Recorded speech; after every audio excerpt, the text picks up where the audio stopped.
Ivoirois, mes frères, Ivoiriennes, mes sœurs, chers compatriotes de la patrie de la vraie fraternité, je vous salue.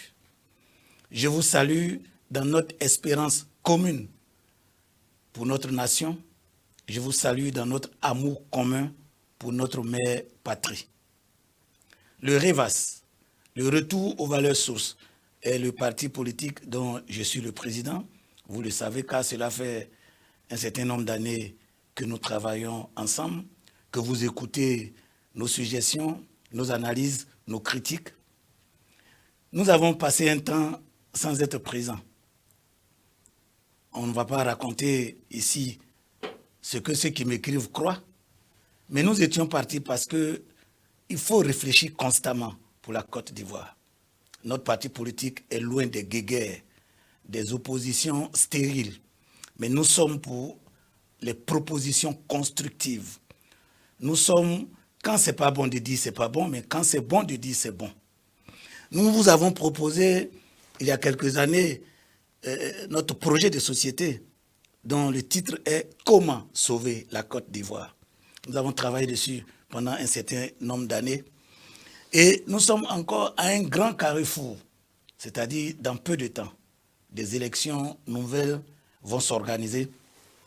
Et nous constatons que tous les états-majors sont excités, l'ambiance est déjà surchauffée, des uns et des autres commencent à annoncer leur candidature.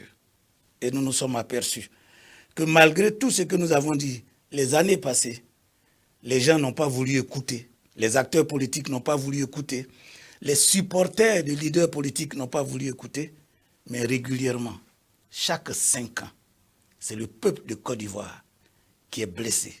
C'est le sang de notre nation qui coule. C'est la tête de nos enfants qui servent désormais de ballon de football. Il faut pouvoir comprendre que là, la situation devient difficile. C'est pourquoi notre parti revient encore avec une nouvelle proposition. Crise à répétition. Comment sauver la Côte d'Ivoire? Désormais, nous vous proposons une feuille de route. Et c'est cette feuille de route pour sauver la Côte d'Ivoire que nous sommes venus vous présenter aujourd'hui. C'est un document qui comporte ce qu'on appelle le préambule. Le préambule nous situe les raisons pour lesquelles nous faisons donc la proposition de cette feuille de route. Ensuite, il y a un préalable obligatoire qu'il faut que la Côte d'Ivoire entière puisse s'unir autour de ça pour atteindre un point d'accord commun avant d'attaquer les autres points essentiels qui sont pour nous la construction de l'union de la Côte d'Ivoire. Ensuite, ce que nous appelons fonder la 4e République, c'est-à-dire à la lecture de notre loi fondamentale, il y a un toilettage à faire. Une fois que nous avons fondé cette 4e République, comment concevoir notre développement?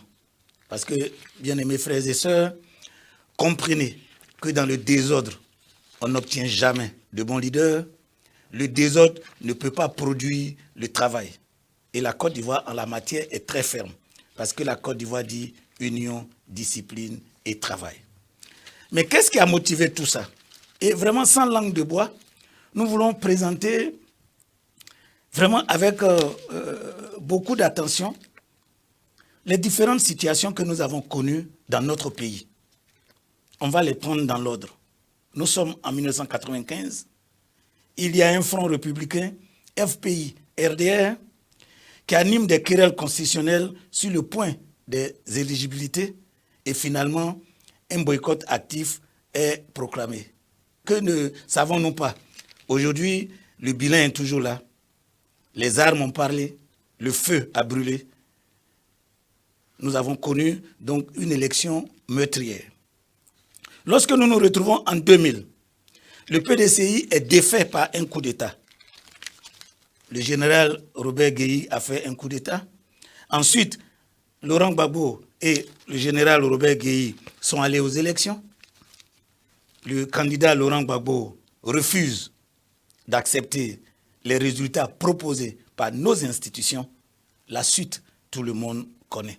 C'est le chaos, c'est les noyades, c'est des fusillades.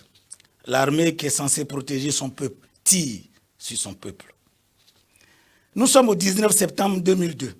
Les armes tonnent à nouveau, encore, pour nous rappeler que le forum de réconciliation annoncé fut alors un échec.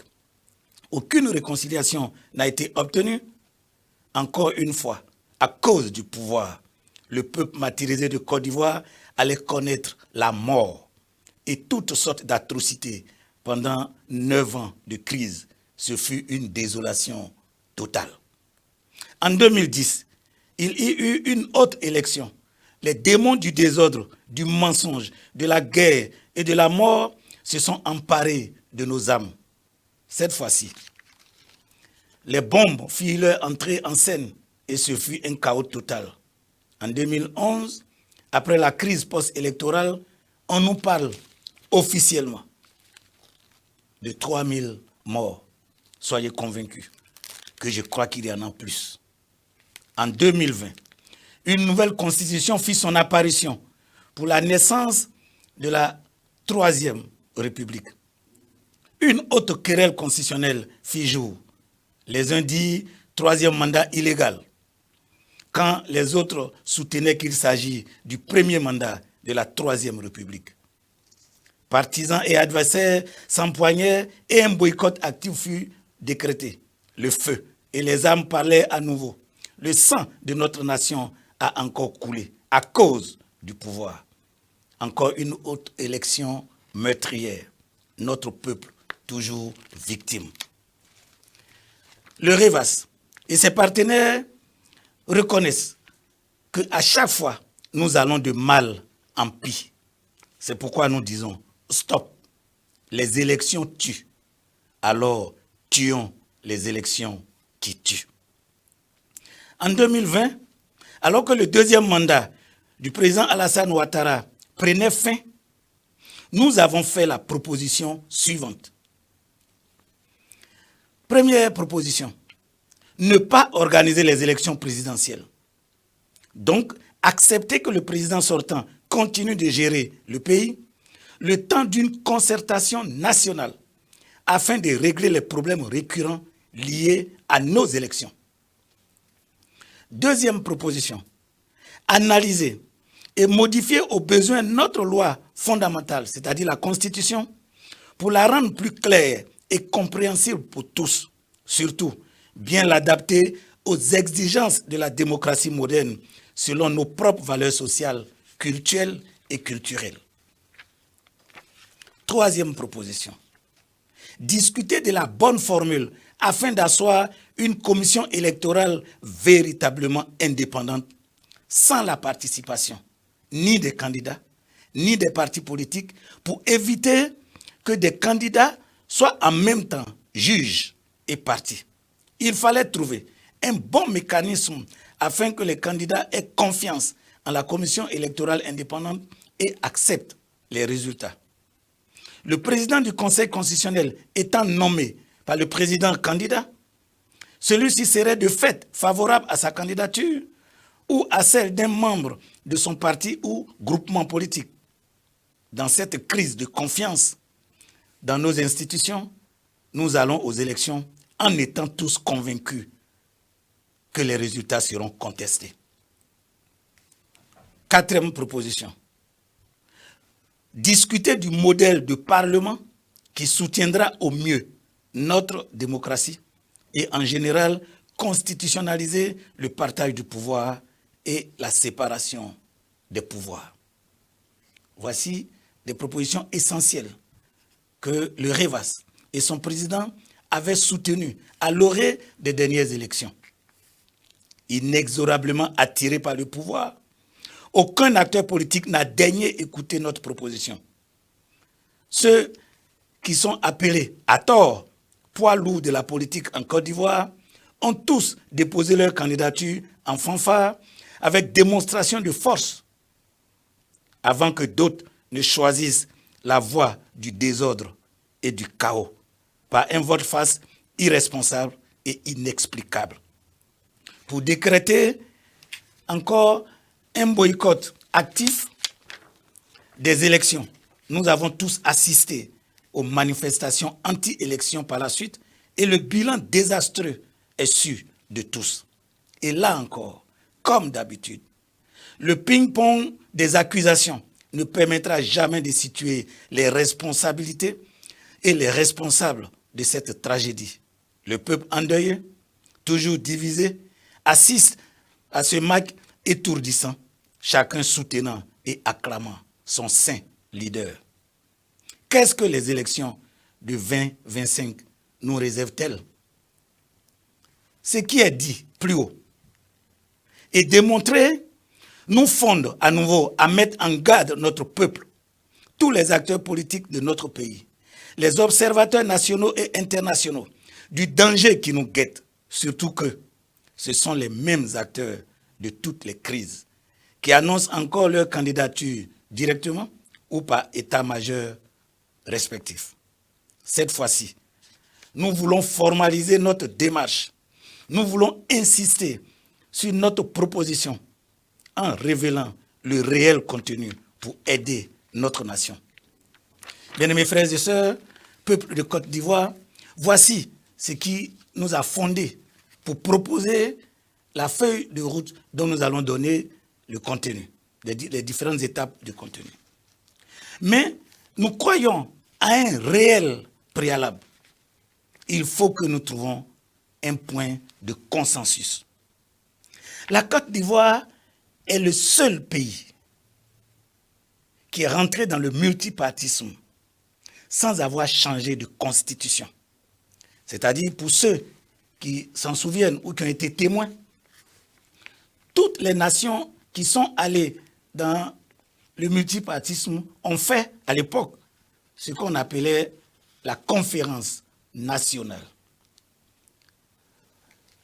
Et à cette conférence nationale, des gens ont proposé de nouvelles constitutions dont les lois étaient adaptées pour le multipartisme. Malheureusement, dans notre cas, il y avait déjà le feu dans les contestations, il y avait des gourdins, il y avait les âmes blanches. Le président Houphouët-Boigny a donc donné le multipartisme avec un décret sans que le peuple ait participé pour construire des fondements à ce multipartisme. Donc, on nous vend l'illusion d'un multipartisme qui est fondé sur la constitution du parti unique. Le drame est là. C'est pourquoi nous proposons que lorsque ce mandat du président Alassane va s'achever, nous demandons à tous les partenaires de la politique nationale, les partis politiques, le président de la République, le Parlement, tout ce qu'on peut appeler ONG, avec la participation de l'armée, il faut que nous atteignions un point d'accord.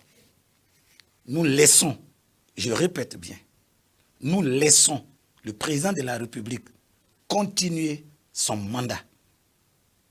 Il faut que nous atteignions ce point d'accord pour garder une forme de stabilité et de continuité. Deuxième élément essentiel, justement, nous n'irons pas aux élections. Mais il faudra alors que le président, à qui le peuple va autoriser de continuer le mandat, accepte d'accompagner le peuple dans la concertation nationale. La Constitution doit être revue et tout ce qui va nous permettre d'atteindre notre développement va être mis en place.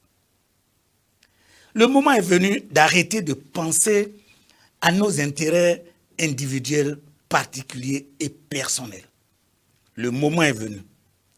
Quand pendant 62 ans, nos élections n'ont fait que couler le sang de notre peuple, quand pendant 62 ans, la division est installée dans notre peuple et que les fossés sont très élargis à cause des élections, à un moment donné, il faut mettre l'amour de notre nation au-dessus des considérations partisanes. D'ailleurs, je vais être direct en vous regardant. Tous ces candidats qui vont partir ont tous gouverné. Monsieur Bédier, en remplacement du père fondateur Félix Houphouët-Boigny a gouverné. Qu'est-ce qu'il lui reproche aujourd'hui qu'il n'a pas pu changer pendant qu'il était lui-même président de la République? Il y a eu le coup d'État, le général Gueye est resté 10 mois. M. Gbagbo est venu au pouvoir. Qu'est-ce qu'il lui reproche aujourd'hui qu'il n'a pas pu changer pendant les 10 ans de son mandat, d'ailleurs sans élection? Aujourd'hui, M. Ouattara est là. Si nous nous plaignons, ça veut dire qu'il ne prend pas le temps de changer ce que nous attendons qu'il soit changé. Les trois ayant gouverné.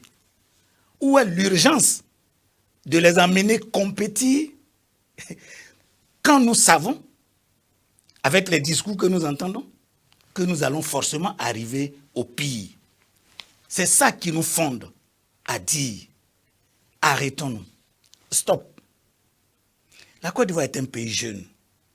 Elle a emprunté un mauvais chemin, le chemin de la discorde, le chemin de la mort.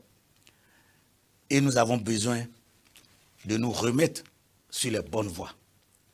Une fois que ce préalable est acquis, justement, nous allons construire l'unité dont j'ai parlé tout à l'heure. Parce que c'est quand tout le monde est d'accord qu'on peut se mettre ensemble. Construire l'unité. La Côte d'Ivoire dit union, discipline, travail. Si nous n'avons pas l'union, nous ne pouvons pas parler de discipline. Alors personne ne peut travailler. Et nous pouvons y arriver. Les éléments de base sont là, au travers de notre hymne national, dans sa version intégrale. Ensuite, nous avons parlé de construire la 4e République, ou bien en tout cas, apporter des amendements solides pour la constitution de la 3e République. Parce que, bien aimés frères et sœurs, il faut que nous puissions faire des réglages pour nous permettre d'éviter la mort, d'éviter la discorde. Il faut que nous puissions construire des institutions dans lesquelles nous avons confiance. Et cela passe par des textes clairs qui vont sortir d'une constitution claire. Voici le besoin de ce que nous vous apportons aujourd'hui. Ivoirois, mes frères, Ivoiriennes, mes sœurs, chers compatriotes, il n'est point question ici, aujourd'hui, de supporter tel ou tel autre. Mais la question fondamentale est que nous passons à l'intérieur supérieur de la Côte d'Ivoire. Je répète, nous devons tous nous engager pour l'intérêt supérieur de la mère patrie, pour l'intérêt supérieur de la Côte d'Ivoire, pour l'intérêt supérieur de nos différentes régions. Notre jeunesse doit être en paix pour ses besoins. Le gouvernement doit être dans la quiétude pour travailler pour son pays. Les députés doivent être choisis pour qu'ils ne soient plus des soldats de partis politiques, mais qu'ils soient la bonne représentativité pour l'intérêt de la Côte d'Ivoire. Les juges doivent être choisis sans être sous l'autorité d'un président qui est père de la nation, qui est chef suprême des armées, et à la fin nous nous plaignons nous-mêmes que nos présidents sont dictateurs. Mais c'est parce que notre constitution leur a tellement donné de pouvoir qu'ils ne peuvent paraître sous nos yeux que dictateurs. Peuple de Côte d'Ivoire, l'opportunité vous est donnée par le REVAS afin que nous apportons les corrections qu'il faut pour apporter la vie. Ivoirois, mes frères, Ivoiriennes, mes sœurs, avant qu'on se retrouve pour la prochaine émission, réfléchissez à la feuille de route que nous vous proposons. Crise post-électorale à répétition. Comment sauver la Côte d'Ivoire? Voici la feuille de route que nous vous proposons. Je vous remercie.